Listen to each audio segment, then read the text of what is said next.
महाराष्ट्राच्या राजकारणामध्ये शेतकऱ्यांचे प्रश्न घेऊन लढणारा नेता अशी कोल्हापुरातल्या हातकणंगलेचे माजी खासदार राजू शेट्टींची ओळख। हेच राजू शेट्टी आता लवकरच मुंबईकर होणार आहेत। राजू शेट्टींना म्हाडाचं पवईतलं घर लागलंय। येत्या 8 ऑक्टोबरला म्हाडाची घरांसाठीची सोडत जाहीर होणार आहे, पण त्याआधीच राजू शेट्टींचं मुंबईतल्या घराचं स्वप्न पूर्ण झालंय। पण शेतशिवारात रमणाऱ्या राजू शेट्टींना मुंबईच्या घराचं हे स्वप्न कधी पडलं हे त्यांनीच सांगितलं।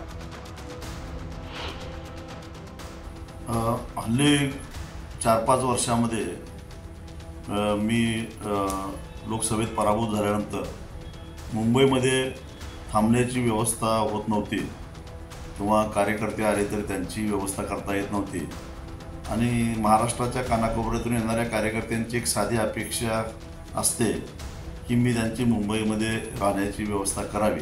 ज्यावेळी मी पदावर होतो त्यावेळी मग मी कुठेतरी रेस्ट हाऊस किंवा स्टेट गेस्ट हाऊसला थांबत होतो किंवा आमदार निवासमध्ये एखादी खोली उपलब्ध व्हायची।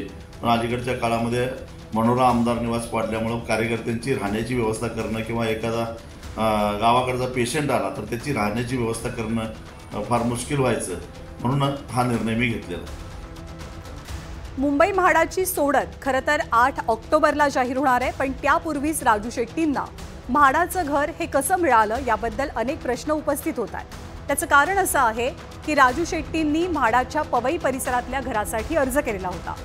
या विभागात लोकप्रतिनिधी कोट्यातनं एकूण 3 घरं होती, पण या 3 घरांसाठी राजू शेट्टी वगळता आणखी कुणाचाही अर्ज आलाच नाही। त्यामुळे लॉटरीपूर्वीच राजू शेट्टींना हे घर मिळालं। या घराची किंमत जवळपास 1,20,00,000 रुपये इतकी आहे। पण राजू शेट्टी हे सर्वसामान्य शेतकरी कुटुंबातले चळवळीतले नेते, सध्या सक्रिय राजकारणात असले तरी ते सत्तेत नाहीये। 2009 आणि 2014 मध्ये हातकणंगलेमधनं ते खासदार झाले, पण 2019 आणि गेल्या लोकसभा निवडणुकीत त्यांना पराभव पत्करावा लागला। त्यामुळे आता 1.25 कोटींच्या घरासाठी पैशांची जुळवाजुळव कशी करणार याचं गणितही शेट्टींनी मांडलं।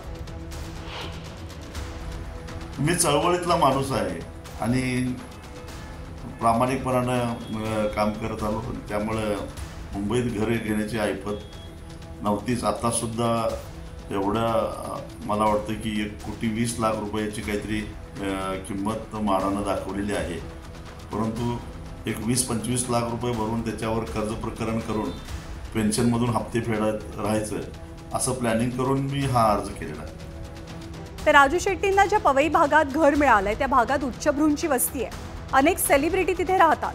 त्यामुळे मुंबईकर होण्यासोबतच पेज 3 कल्चरशीही जुळवून घेणार का असं विचारल्यावरती राजू शेट्टींनी त्यांच्या खास स्टाईलमध्ये उत्तर दिलं।